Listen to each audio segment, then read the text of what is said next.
video on everything Ava takes medically and supplementally and stuff like that.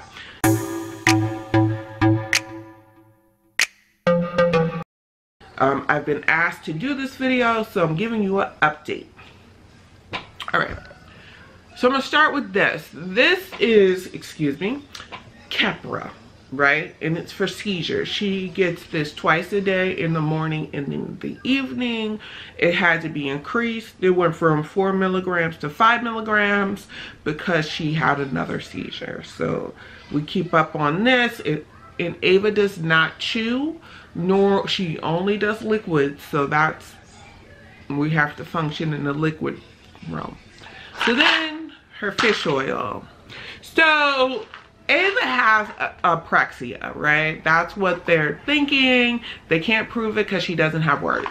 So when in searching for things with apraxia, I ran across this article from the Cherub Foundation about apraxia and autism, and they promote fish oil.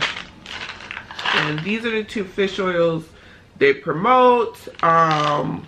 All I know is you give 2 of this and 1 of this, right? So 2 to 1. So if you increase, you do 4 and 2 of these. So basically,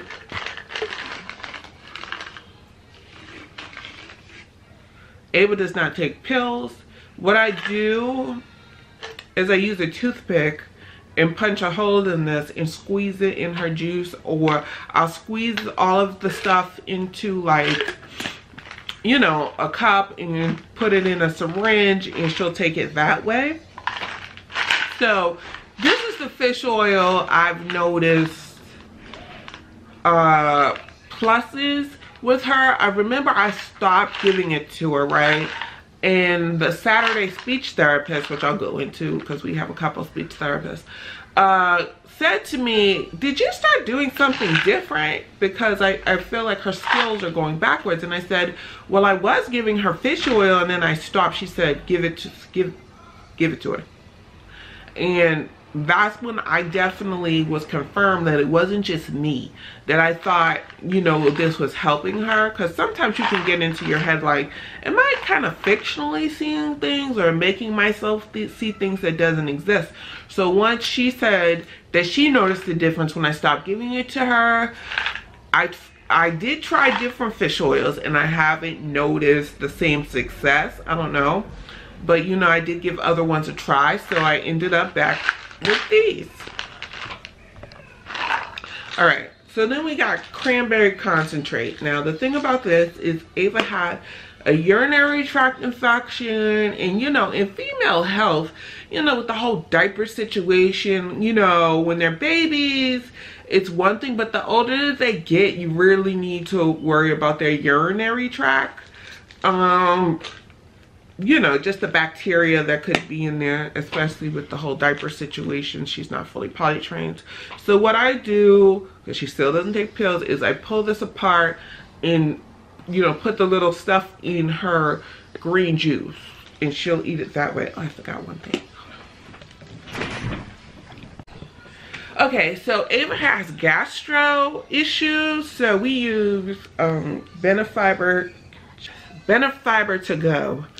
And so with the issues we were having, it was like I would talk to nurse lines and they were like, oh, use a probiotic, oh, use a fiber or whatever. So I definitely just got confirmed from her gastrologist that Benefiber is for her because we were really having watery diarrhea issues. It was a hot mess.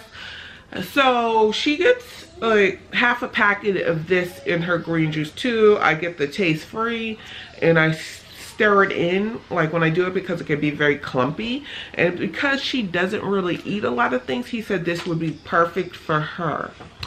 So I cannot give my child a Flintstone or a gummy, so we're still on Plasobi multivitamin. I'm not as consistent with this as I should be, but they were telling me that she needs a vitamin. It has iron in it, and when I remember, this is so bad, like I'll put it in her green juice also.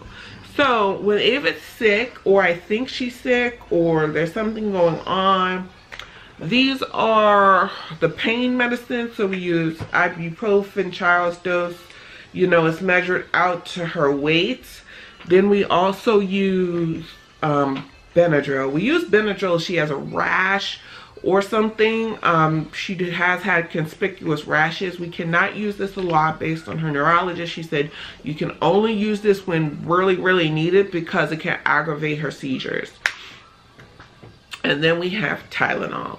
So Tylenol, like if she's really sick, I'll use these in conjunction because you can, so I'll give this in 4 hours and this 4 hours later. And it seems to have worked for us over the years. And also I base it on her weight. I also bought syringes because it's hard to get a good supply of syringes when you have a child that's on liquids all the time. So, I mean, liquid medications and everything else. So I bought a set of 5 milligrams and 10 milligrams, like 100. Let me go get them.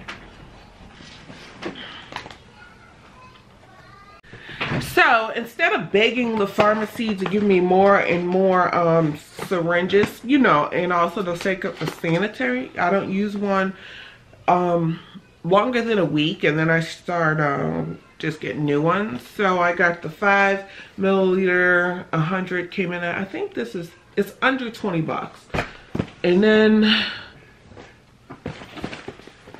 I got the 10 milliliters, I think it's equally under 20 bucks.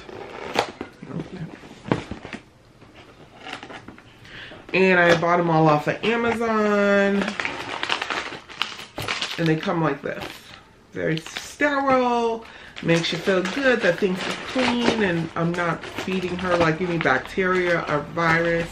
Because, you know, at first I was getting the syringes from like Walgreens or whatever, and you know, they get grimy after a while and hard to use. So I replace hers weekly, and that's all it takes at the moment. I have tried zinc and other little things that I still haven't noticed a difference. So my suggestion, first of all, be safe, talk to your doctors. Holistic is not bad. It is not bad, but also you have to realize if you're doing anything to harm them in a way, like, you know, Ava has seizures. So I have to watch out for what I give her and what's okay. And, you know, it's not bad to test out things or whatever. But this is my beef. If I try something, I'm really paying attention to see if there's actually a difference. Because I've tried other things and there wasn't any freaking difference.